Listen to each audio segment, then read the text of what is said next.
ముందుగా అందరికీ నమస్కారం। ఈరోజు మన నేరేడు జిల్లాలో 14వ వార్డులో జరిగిన ఈ హెల్త్ క్యాంప్కి చేసిన ప్రతి ఒక్కరికి పేరు పేరున నమస్కారాలు తెలియజేస్తున్నాను।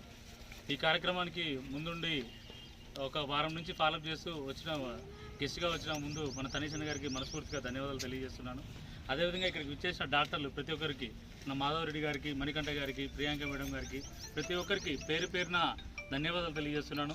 అదేవిధంగా జనసేన నుంచి, సెంట్రల్ ఆఫీస్ నుంచి ఒక వాలంటీర్లుగా వచ్చిన కార్యకర్తలకి, జనసేన నాయకులకి, వివిధ పట్టణాల నుంచి వచ్చిన వివిధ జనసేన నాయకులకి, కార్యకర్తలకి, జన సైనికులకి అందరికీ పేరు పేరున ధన్యవాదాలు తెలియజేస్తున్నాను।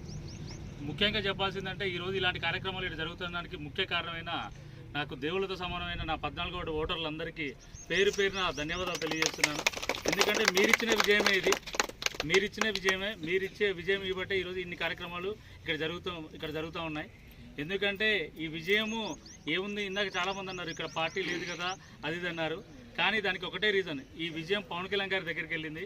పవన్ కళ్యాణ్ గారు పంపించిన మనిషి అన్నగారు ఆ వార్డులో ఏ సమస్య ఉన్నా, అది ఆరోగ్యం కానీ, ఉద్యోగం కానీ, ఎటువంటి మౌలిక సదుపాయాలు ఉన్నా మనం ప్రత్యేక చొరవ తీసుకుందాం, ఆ వార్డుని మనం మోడల్ వార్డుగా చేద్దామని సంకల్పంతో ఇంతమందిని పంపించారు ఇక్కడికి। వీరంతా సెంట్రల్ పార్టీ ఆఫీస్ నుంచి వచ్చారు కాబట్టి వారికి ఒకసారి మనందరి తరపున ప్రత్యేకంగా అభినందించాల్సిందిగా కోరుతున్నాను। ఎందుకు అంటే ఇక్కడ మీకు తెలుసు, నేను అందరికీ ఇక్కడే ఉండి, ఇక్కడే పుట్టి, ఇక్కడే పెరిగాను। ఏ నమ్మకంతో నేను మీ ఇంటికి వచ్చినప్పుడు అడిగాను, నేను మీతోటే ఉంటాను, మీరు ఫోన్ చేసి ఎత్తుతాను, మీకు ఏ ఆరోగ్య సమస్య ఉన్నా మీకు అందుబాటులో ఉంటాను, ఉద్యోగ సమస్యలకు ఉంటానని ఏ మాట ఇచ్చానో ఆ మాటని నాకు తెలిసి 20 రోజుల్లోనే ఒక ఆరోగ్య సమస్యపై దృష్టి పెట్టాను। కాబట్టి మాటల రూపంలో మాటలు చెప్పి బయటకు పోయే వ్యక్తులం అయితే కాదు। ఎందుకంటే జనసేన పార్టీ, జన సైనికులు, జనసేన నాయకులే ఆ విధంగా ఉంటారు। 20 రోజుల్లోనే మీకు ఆ రిజల్ట్ కనిపించింది అన్నాను।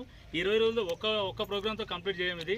మా అన్న అన్నారు ఇందాక, ప్రతి 3 నెలలకి 6 నెలలకి నేనైతే ఫాలోఅప్ చేస్తాను, ఆయుష్ ఇప్పుడు రెడీగా ఉంటే మా ఓటర్లు ఎప్పుడు సిద్ధంగా ఉంటారన్న, దీన్ని ఇక్కడితో వదిలేది లేదు, ఖచ్చితంగా మేము కొనసాగించడానికి సిద్ధంగా ఉన్నాము। ఈ హెల్త్ క్యాంపు నెక్స్ట్ ఇంకో క్యాంప్ ఏది, ఉద్యోగులకి, నిరుద్యోగులు ఎవరైనా ఉంటే వాళ్ళకి ఉద్యోగం, ఆ విధంగా కూడా మనకి అన్న వాళ్ళకి తెలిసిన కంపెనీస్ అవి ఉన్నాయి, ఆ విధంగా కూడా మనము నెక్స్ట్ ఇంకో క్యాంప్ ఆ విధంగా పెడతాము। అన్ని రకాలుగా ఈ వార్డు అయితే మీరు ఏదైతే మైండ్లో ఉందో అది పెట్టండి, ఇక్కడ ప్రభుత్వం ఉందా లేదా అనేది కాదు। ఇందాక అన్నగారు చెప్పినట్టు ఎన్డీఏ కూటమిలో ఉన్నాం, నరేంద్ర మోడీ గారు సెంట్రల్ నుంచి కూడా నిధులు వచ్చేవి ఉన్నాయన్నమాట, సెంట్రల్ గవర్నమెంట్ నుంచి కూడా నిధులు వస్తాయి। మీరు ఏ విధంగా మీకు తెలిసి తెలియక ఓట్ల కోసం అట్లా అంటారు, కానీ నిధులు వచ్చాయి, ఎక్కడికి ఆగవు, అవి క్లియర్గా జరిగే పనులు జరుగుతూనే ఉంటాయి। మనం గట్టిగా ప్రశ్నిస్తాం, పోరాడదాం, వస్తుంటాయి నిధులు, మీరు దాని గురించి కంగారు పడాల్సిన అవసరమే లేదు। గత 4 రోజుల నుంచి మనం ఏ కార్యక్రమాలు పనులు చేపిస్తున్నామో దగ్గరుండి చేయించేవాడు మనవాడైతే మీకు ఆ బాధే లేదు, నేను దగ్గరుండి పని చేపిస్తాను మీకు। ఆ ఎన్డీఏ కూటమిలో